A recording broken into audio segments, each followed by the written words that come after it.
Soviet monuments, preserve them or tear them down. How should the memorials of this long-ago regime be handled? Are they legally protected graves of fallen soldiers, or rather propaganda symbols of a totalitarian system?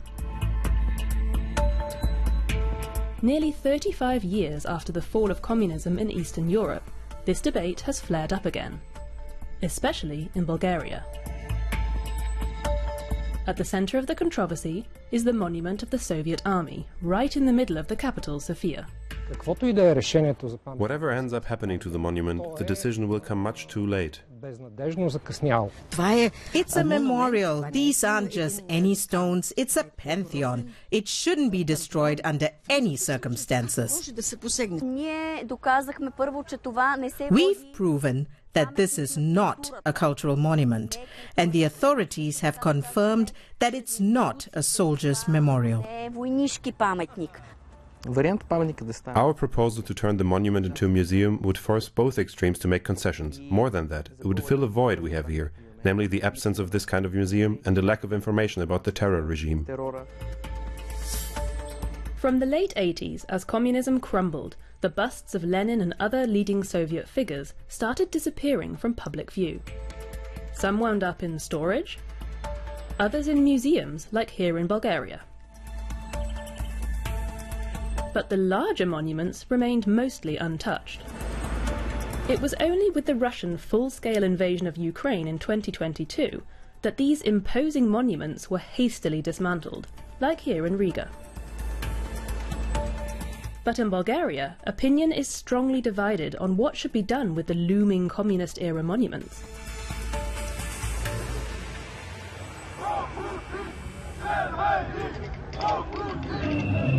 May the 9th, 2023 is a divisive day in Sofia.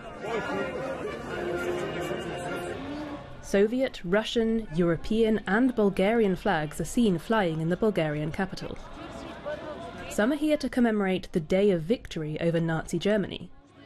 Others are celebrating Europe Day, which also falls on May the 9th. The debate over the Soviet Army Memorial has split Bulgarian society for many years. In a sea of messages ranging from anti-NATO to nationalist to pro-Europe,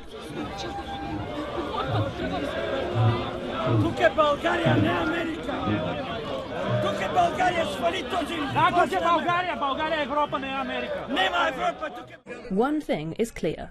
This is a country that has not yet come to terms with its past. Unlike in other former Eastern Bloc countries, such as Poland, the communist era is often romanticized in Bulgaria.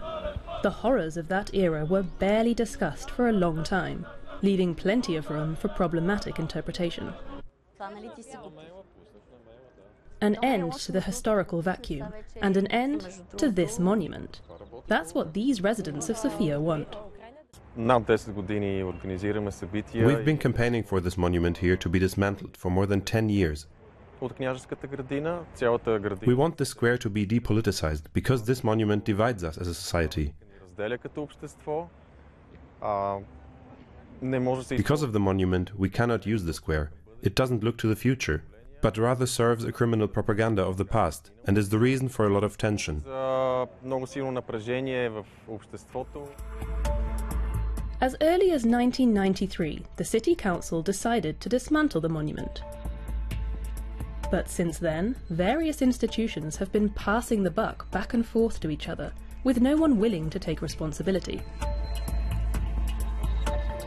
And this despite the fact that activists have already clarified that the monument is not under special legal protection as either a cultural asset nor as a soldier's memorial.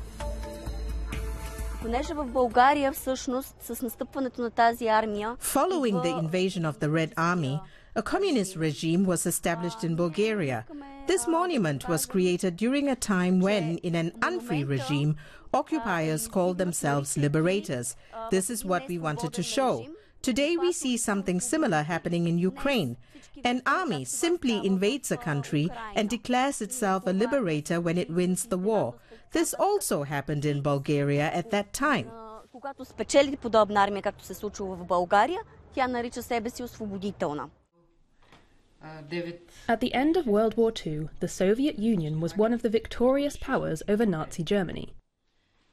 During the Cold War, this alliance split, and Bulgaria became part of the Soviet-dominated Communist Eastern Bloc. Bulgaria's unique case in the history of East European countries after the Second World War, because Bulgaria, being ally to Nazi Germany, maintained peace with and active diplomatic relations with the Soviet Union during the whole phase of the Second World War. Second, Bulgaria was occupied by the Red Army in September 1944 without any resistance, but the occupation had no reason and absolutely no pretext. The destruction of the Bulgarian political and cultural elite was the highest in comparison with the other East European countries. And at the same time, Bulgaria is the only country in Eastern Europe which was never able to create a coherent and clear politics of memory, to establish the assessment of the regime, the occupation, and the legacy of communist regime in Bulgaria. Some are filling in the blanks in the country's historical reappraisal with bright colours.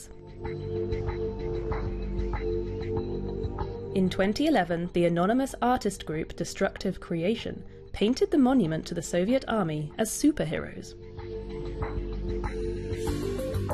Since then, the monument has been a site of social protest, with many people joining in. In 2013, the monument shone in pink as an apology for the participation of the People's Republic of Bulgaria in the suppression of the Prague Spring movement in 1968. And in 2014, it turned blue and yellow in solidarity with Ukraine when Russia illegally annexed Crimea. Това е нещо хубаво, което се случва тук, че поне тази свобода я има. What's happening here is good. These actions are proof that we at least have the freedom to perform artistic activities on the street. And when they hit the mark, the media shows it. In this respect, there is no media darkness, no censorship. We at least contribute to a dialogue with our actions. How that dialogue is conducted is another matter. Проблем е, че дискусията е на нивото на начина, по който ние в България водим дискусии. Whether actions like this are prosecuted or not often depends on the shifting constellations of political power. Reason enough to remain anonymous. Вариант паметника да стане музей е много добър. The proposal to turn the monument into a museum is good because it would force both extremes to make concessions. But more than that, it would fill a void we have here, namely the absence of this kind of museum and a lack of information about the terror regime. Като липсата на музей, липсата на информация. If you destroy the memorials altogether, then you're acting like the communists back then. Защото ако they also destroyed the monuments they came across. правиш като комунистите, които са разрушили предишните паметници. Turning the monument into a museum, or perhaps transporting it to an existing museum, that's also been proposed. And Sofia does have a fitting location. The Museum of Art from the Socialist period. Here you'll find depictions of Lenin in all imaginable poses, Che Guevara, and Bulgarian communist leader Georgi Dimitrov. В тази епоха на изкуството са наложени пропагандни функции. Фактически то става един During that time, art had to serve propaganda. идеология. Партията в лицето на комунистите It became a tool of political power and ideology. получава се една партия. The Communist Party melded with the state, and this one-party system controlled every sphere of public, political, cultural, and every other aspect of life. Всякакъв друг живот. Art was not excluded from these processes. Изкуството, разбира се, не остава в страни от тези процеси. Nikolai Ustavaliski has been director of the museum since 2011 and has followed the debate over the Soviet Army monument in Sofia with interest. Would the monument fit in the museum's football pitch-sized park? It turns out the museum director has another suggestion.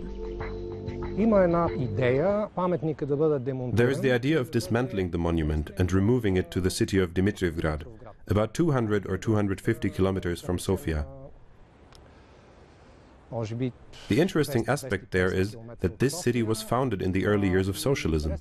It was built out of nothing.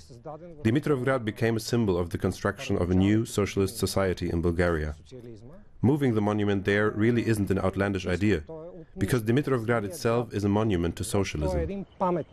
A monument like the one in Sofia, which honors a foreign army, could find an appropriate place there.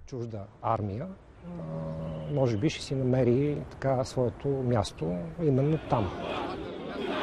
But the Bulgarians who celebrate May the 9th as a victory day see things very differently.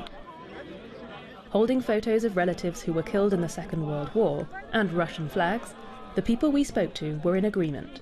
The monument should stay where it is and remain a symbol of the fight against fascism. Той е общ паметник, който трябва да подсказва, че в тази война. This is a joint memorial that must remind us that so many people died in this heinous, bloody and ruthless war.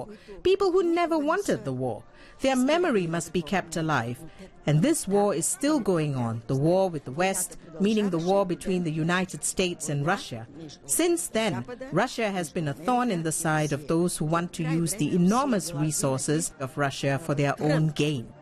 В очите на тези, които са искали да вземат само огромните и богатства.